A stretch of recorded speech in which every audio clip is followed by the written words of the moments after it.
आईने में मुझे दुश्मन जैसा क्यों दिख रहा है? लगता है चढ़ गई है।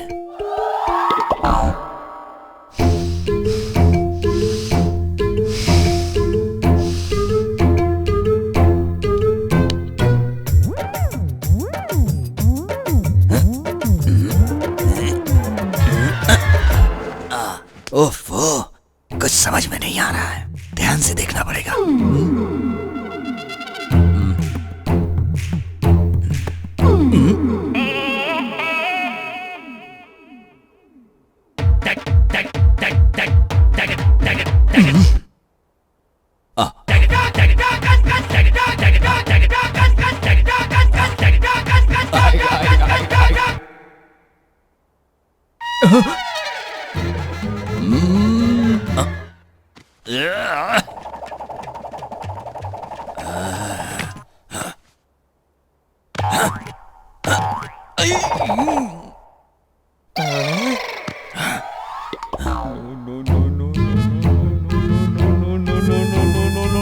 ससुर जी!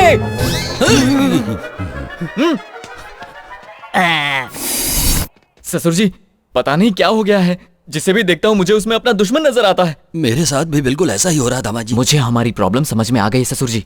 हमारे दिलो दिमाग पर और जहन में जो बदले का भूत घुसा हुआ है उसे निकालना होगा। अगर हम उसके बारे में इसी तरह से सोचते रहेंगे तो हम पागल हो जाएंगे। इसका कोई इलाज नहीं है क्या दामाद जी? है ना ससुर जी। वो क्या है? हम सबकी मौत। क्या आप मरना चाहते हैं? तो फिर हमें दिल से नफरत को निकालना होगा। ये तुमने ठीक कहा। सबसे पहले अपने दिल पर हाथ रख लीजिए, उसके बाद आंखें बंद कीजिए।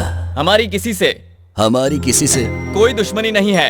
कोई दुश्मनी नहीं है। दुश्मनी नहीं है। दुश्मनी नहीं है। दुश्मनी नहीं है। दुश्मनी नहीं है। दुश्मनी नहीं है। दुश्मनी नहीं है। हो गया, अब आंखें खोलिए। अब आईने में मुझे अपना ही चेहरा दिखाई दे रहा है ना? तुम आदमी नहीं फरिश्ते हो। बिल्कुल ठीक कहा आपने। इतने दिनों से मैं भी तो आपसे यही कहने की कोशिश कर रहा था। इसी पल से मैं अपनी दुश्मनी भूल जाता हूं। मैं भी तो यही चाहता हूँ। अब मुझे वो दिखाई देगा तो मैं उसे मारूंगा नहीं, बल्कि अब अगर वो मुझे दिखाई दिया तो सीधे उसकी गर्दन काट दूंगा। ये तो फिर से उसी पटरी पर आ गए। पूरी मेहनत बेकार गई। मैं हूँ प्रिया। अच्छा तुम हो? आज तक तो मैं समझ ही नहीं पाई कि आप अच्छे इंसान हो या बुरे इंसान हो। अच्छा, लेकिन आज अपने पिताजी को देखकर मुझे बड़ी खुशी हो रही है। मैं बहुत किस्मत वाली हूँ जो आप मिले। अच्छा। ये क्या समझ गए? तुम्हें क्या हुआ? तुम्हारी इतनी हिम्मत बढ़ गई कि मेरे सामने ये सब कर रहे हो? हाँ? पहले वहां देखो, अब यहाँ संगीत शुरू होगा। भाई की बेटी से कृष्णा की शादी हो रही है। जल्दी चलो।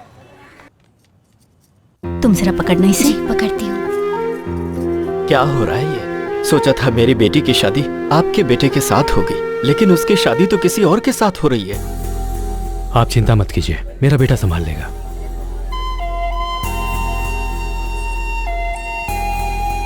छोटू, क्या हुआ तुम्हें? अंकल, मुझे मेरे डैडी चाहिए अंकल। मेरे डैडी मेरे लिए परेशान हो रहे होंगे अंकल। पिछली बार भी आपने कहा था कि डैडी आएंगे। इस गेम को बंद कर दीजिए अंकल। ठीक है, बंद कर दूंगा। तो मेरे डैडी आ रहे हैं ना?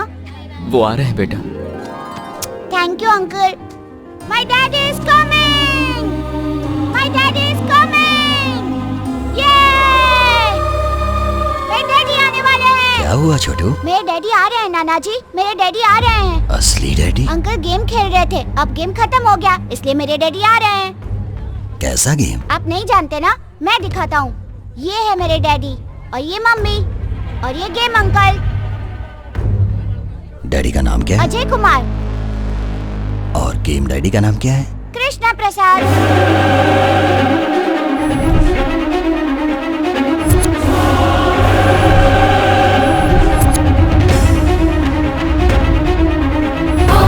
छोड़ूंगा नहीं, चलो निकलो यहाँ से।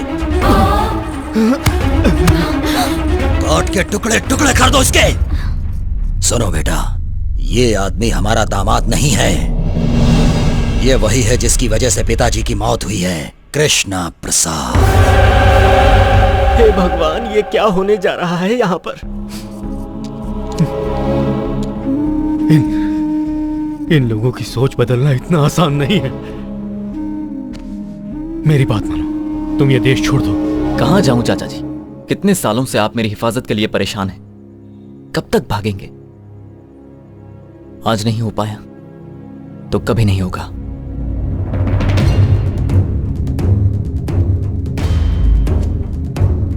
ससुर जी, पहले मेरी बात सुनो। तेरी हिम्मत कैसे हुई मुझे ससुर बोलने की? बचपन में मेरे हाथों से बच गया था और आज तू मेरी बेटी से शादी करने के लिए आ गया। दुश्मनी खत्म करने की बातें करके सबको बेवकूफ बना रहा था।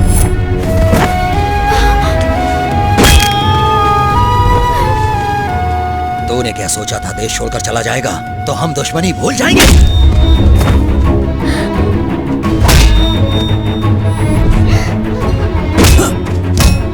नाना जी से कहिए ना वो इन्हें ना मारे। अंकल बहुत अच्छे इंसान है।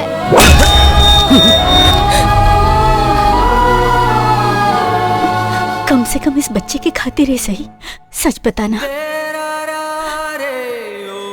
ये सब तुमने क्यों किया बेटा? हे भगवान!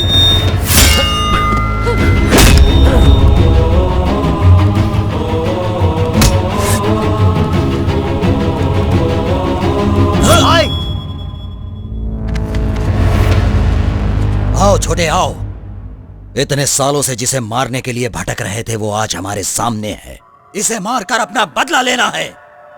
छोटे काट डालो इसे।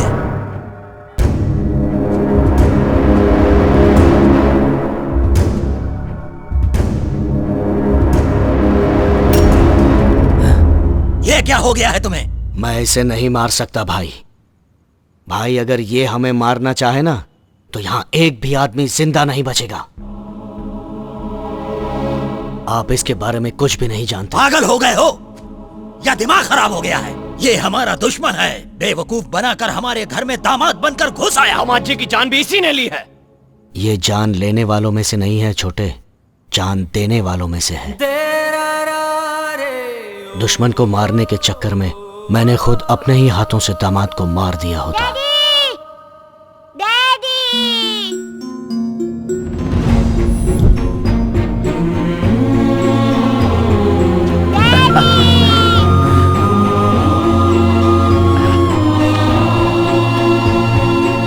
जब मैं और मेरे आदमी इसे मारने के लिए ढूंढ रहे थे तभी दामाद जी मेरे सामने आ गए।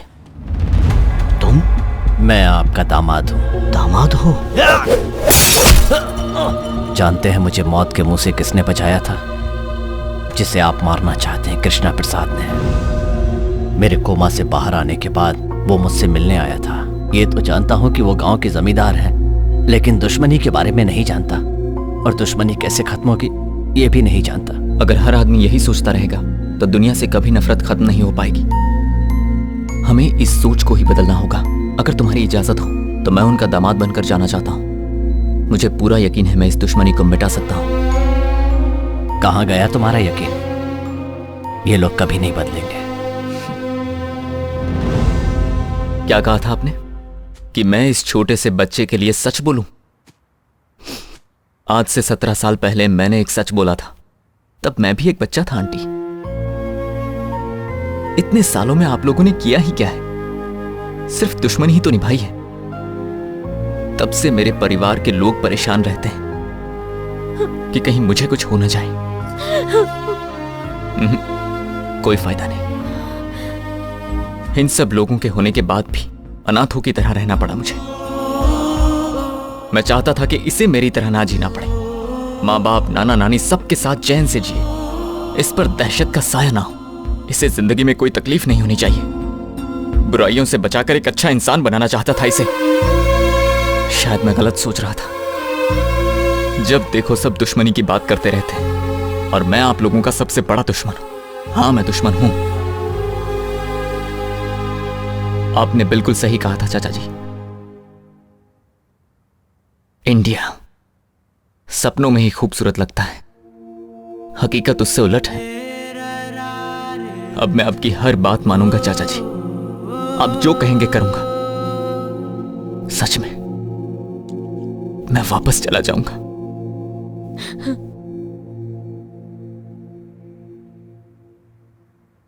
पर एक बार अपना घर देखना चाहता हूं।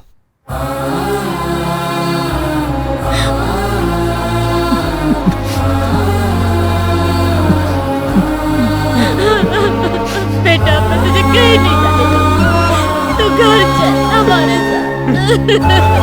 इतने दिन से दूर रहा, अब नहीं जाने दूंगी तुझे। मेरे बच्चे।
दूसरों को खुशी देने के लिए अपनी खुशी की परवाह नहीं करनी चाहिए।